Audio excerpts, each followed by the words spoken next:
Bismillahirrahmanirrahim. Assalamualaikum warahmatullahi wabarakatuh. Alhamdulillah rabbil alamin. Wassalatu wassalamu ala Rasulillah wa ala alihi wa sahbihi mawala amma ba'd. Bertemu lagi dengan saya, Naufal Ahmad Rijalul Alam. Hari ini kita akan melanjutkan perbincangan kita, perkuliahan kita untuk mata kuliah perbandingan pendidikan. Dan tema kita pada hari ini adalah pendidikan di Cina, Jepang, dan Korea Selatan. Kita mengetahui bahwasanya tiga negara ini merupakan negara-negara maju yang memiliki sejarah panjang pendidikan dengan berbagai macam dinamikanya dan termasuk dalam jajaran negara-negara yang menempati peringkat tertinggi untuk sistem pendidikan. Kalau kita melihat beberapa eh, aspek yang ada dalam sistem pendidikan mereka, salah satunya adalah kalau kita melihat ada penguatan dalam aspek pengembangan teknologi, di mana Cina, Jepang, dan Korea Selatan pada unsur yang satu ini memiliki kelebihan dan keunggulan yang sangat luar biasa dibandingkan dengan negara-negara lain. Tadi kita akan mengupas bagaimana sejatinya mereka bisa berkembang menjadi negara yang maju dengan sistem pendidikannya dan apa yang bisa kita sebagai bangsa Indonesia ambil dari sistem pendidikan yang telah mereka kembangkan berpuluh-puluh tahun lamanya. Baik, untuk step yang pertama, kita akan membahas mengenai Cina, ya, pada aspek falsafah pendidikan dan pengaruh agama. Tiga negara ini sama-sama diilhami dan dipengaruhi oleh paham Konfusianisme, ya, yang menjadi landasan agama mereka. Cina, meskipun dia berbasis Konfusianisme, tapi berbeda secara makna, secara esensi dari dua negara, yaitu Jepang dan Korea Selatan. Konfusianisme Cina itu lebih mengarah pada aspek konsep umum tentang kebenaran. Ya, jadi seluruh lembaga pendidikan, seluruh siswa, dan terutama berbagai macam orang yang masuk dalam struktur sistem pendidikan di Cina itu harus mampu untuk mengurai kebenaran. Ya, tidak hanya dari level TK, tapi juga sampai level perguruan tinggi hingga mereka menjadi pejabat-pejabat pemerintah atau bekerja di aspek manapun. Yang kedua, pendidikan di Cina atau filsafat pendidikannya itu memiliki konsep kemanusiaan yang dilaksanakan dalam kehidupan yang nyata.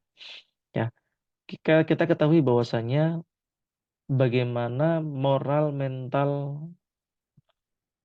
perlakuan antar sama individu yang ada di Cina. Kalau kita bisa melihat beberapa film, baik film kungfu dan lain sebagainya, di situ kita bisa melihat potret sejati, potret real dan potret nyata mengenai bagaimana dinamika antar manusia itu kemudian bersinggungan, bersosialisasi. Nah, pendidikan di Cina itu menekankan pada dua aspek ini untuk landasan filosofisnya. Dan itu didukung oleh kepercayaan tradisional yang menempati 51,8% ya, dari seluruh populasi rakyat Cina yang berjumlah hampir 1,5 miliar. Dilanjutkan dengan Buddha 16,6%, Kristen 5%, dan Islam 4%. Lumayan tinggi. Ya, dan tidak beragama sekitar 22,6%.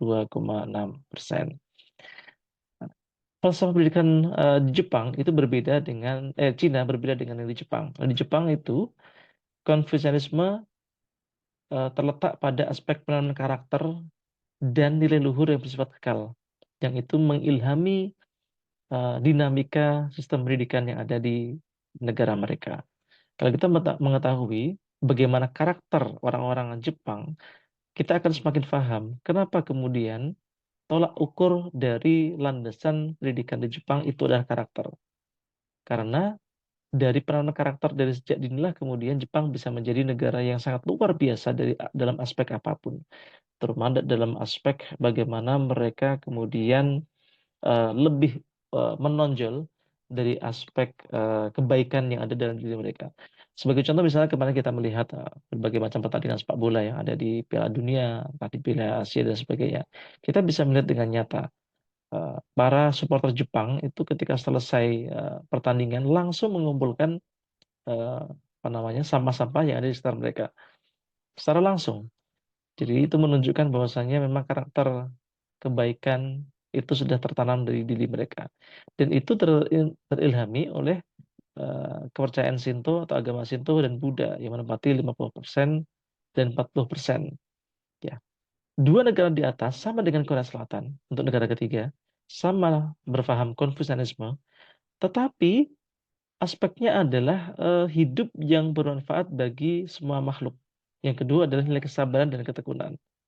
Ya, hidup bermanfaat ini bisa kita lihat dari apa yang terjadi pada Korea Selatan saat ini, di mana berbagai macam berbagai macam teknologi yang muncul di Cina itu memang landasannya adalah untuk kebermanfaatan orang lain. Ya, itu di Cina, di Korea Selatan. Merek Samsung misalnya, kita bisa melihat ya kuatnya Samsung dari sisi brand, ya mengalahkan berbagai macam brand di dunia, bahkan sekelas brand Apple misalnya, kemudian brand-brand yang lain, Toshiba dan seterusnya. Luar biasa Korea Selatan dengan brandnya itu. Karena apa? Keberpihakan tidak hanya kepada manusia, tapi kepada seluruh makhluk hidup. Tetapi di sisi lain, kekuatan keunggulan landasan pendidikan di Korea Selatan itu karena 60% warganya itu tidak beragama. Jadi mereka menganggap agama itu sebagai mungkin mereka menganggap agama sebagai sesuatu yang tidak terlalu sakral. Ya, karena yang penting adalah kebaikan kepada sama itu ya. Hingga 60% orang-orang di Korea yang tidak beragama. Protestan 17%, Buddha 16%, Katolik 6%, dan lainnya 1%. Oke, kita beralih ke eh, Cina sekarang. Cina, kalau kita lihat sistem pendidikannya, itu memiliki 4 level. Ya. Baik dari basic education, ya, dari pendidikan dasar, ya, ada teknik, pendidikan tinggi, higher education, dan pendidikan orang dewasa. Nah, untuk pendidikan dasar itu meliputi TK, SD, dan sekolah menengah. Ya, detailnya adalah prasekolah 3 tahun, sekolah dasar 5 sampai 6 tahun, kemudian SMP itu 3 tahun, dan tingkat atas atau SMA itu 5 tahun. Ya. Dan menariknya adalah sistem di Cina ini bersifat transentralisasi. Jadi ada integrasi antara kebijakan yang ada di pusat, provinsi, kodia, dan kabupaten, termasuk daerah otonomi setingkat kodia. Nah, jadi ada satu lembaga yang bernama Komite Pendidikan Negara atau State Education Commission, yaitu organisasi profesional pemerintah dalam bidang pembangunan dan pendidikan, di mana lembaga ini yang memiliki fungsi utama, memiliki fungsi pokok dan kewajiban untuk em, merekonstruksi seluruh aspek sistem pendidikan yang ada di Cina dari tingkat mulai pusat hingga level kabupaten. Dan semua pimpinan ini terintegrasi, tidak kemudian yang desa atau daerah kabupaten mengikuti pusat dan seterusnya, tapi masing-masing bisa memberikan masukan. Ini kehebatan pendidikan di Cina. Nah, kurikulumnya hebatnya lagi adalah perumusan kurikulum diserahkan kepada masing-masing wilayah sesuai dengan kebutuhan karakter warga masing-masing. Jika wilayah mereka adalah wilayah yang berbatasan dengan pertanian misalnya atau laut misalnya, maka kurikulum yang ditonjolkan adalah kurikulum yang membahas mengenai perikanan atau kurikulum yang membahas mengenai pertanian. Misalnya SD, 10 mata pelajaran yang diajarkan di SD itu berbeda antara kota dan desa. Misal di desa, lebih memuat porsi lebih banyak itu adalah mata pelajaran pertanian sebagai mata pelajaran inti dibanding dengan yang kota. Dan begitu seterusnya. Karena apa? Ini disesuaikan dengan kebutuhan serta kondisi masyarakat setempat di mana mereka tinggal. Jadi anak-anak yang tinggal di satu daerah tertentu itu memiliki kelebihan atau skill dibanding dengan anak-anak yang tinggal di daerah lain yang memiliki potensi yang berbeda. Situ. Ini kelebihan di Cina. Nah, selanjutnya yang kedua adalah sistem pendidikan yang ada di Korea Selatan. Ya, di Korea Selatan ada 2 daerah khusus untuk membina aspek pendidikan, yaitu di Busan dan di Seoul. Dan anggaran pendidikan itu mencapai 18,9% dari keseluruhan anggaran negara. Mungkin yang bersama dengan Indonesia ya, yang memiliki 20%.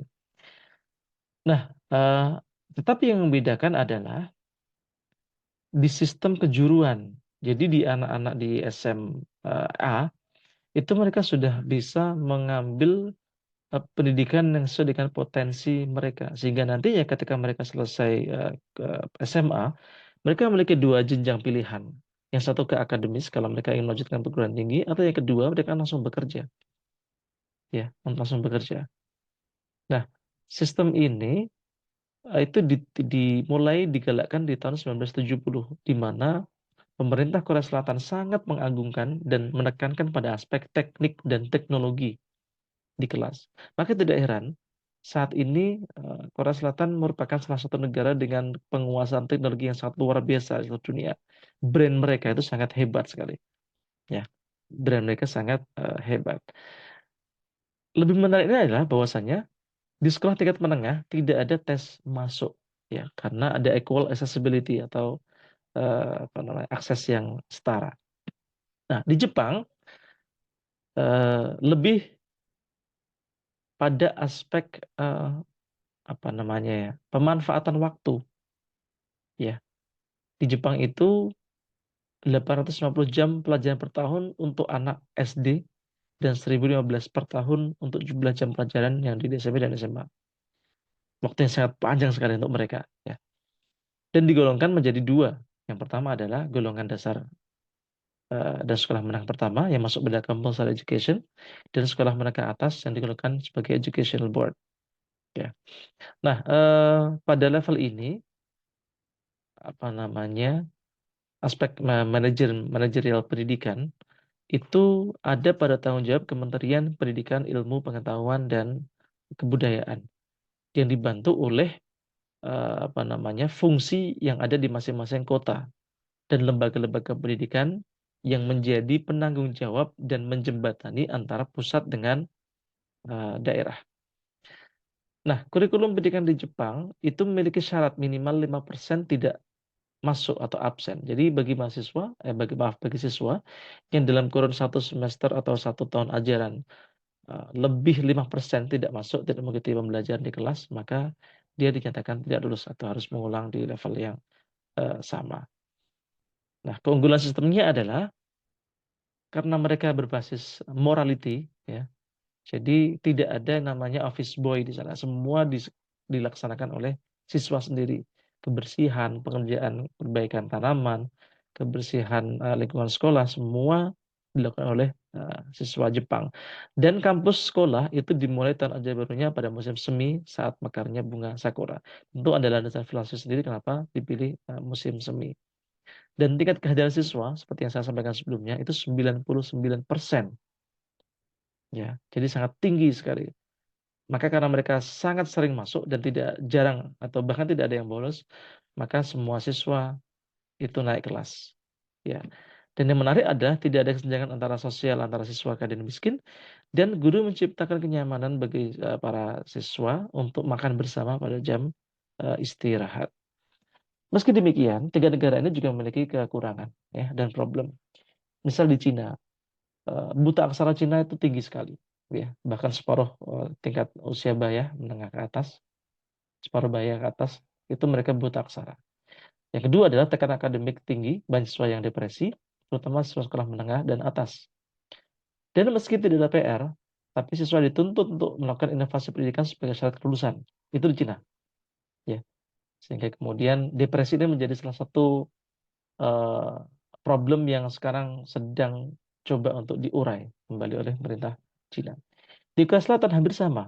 55% siswa itu mengalami stres karena standar sekolah sangat tinggi sekali, terutama bagi mereka yang ingin masuk ke perguruan tinggi. Nah, di samping itu yang tidak kalah mengejutkan adalah penurunan jumlah siswa SD. Karena masyarakat di Cina, terutama orang anak muda ini tidak mau menikah, sehingga tingkat kelahiran dan tingkat kematian itu jomplang. Lebih apa namanya? Lebih banyak orang tuanya ketimbang anak mudanya gitu. Ya, lahirnya sedikit, banyak yang meninggal. Makanya yang masuk SD kemudian mengalami penurunan yang sangat drastis sampai 24% karena angka kelahiran yang sangat rendah. Dan indeks kebahagiaan siswa, ya, itu juga rendah di situ, terutama pada aspek life satisfaction, affect, dan eudaimonia. Jadi perasaan kepuasan hidup itu sangat rendah sekali. Karena apa? Standar sangat tinggi itu. Di Jepang tidak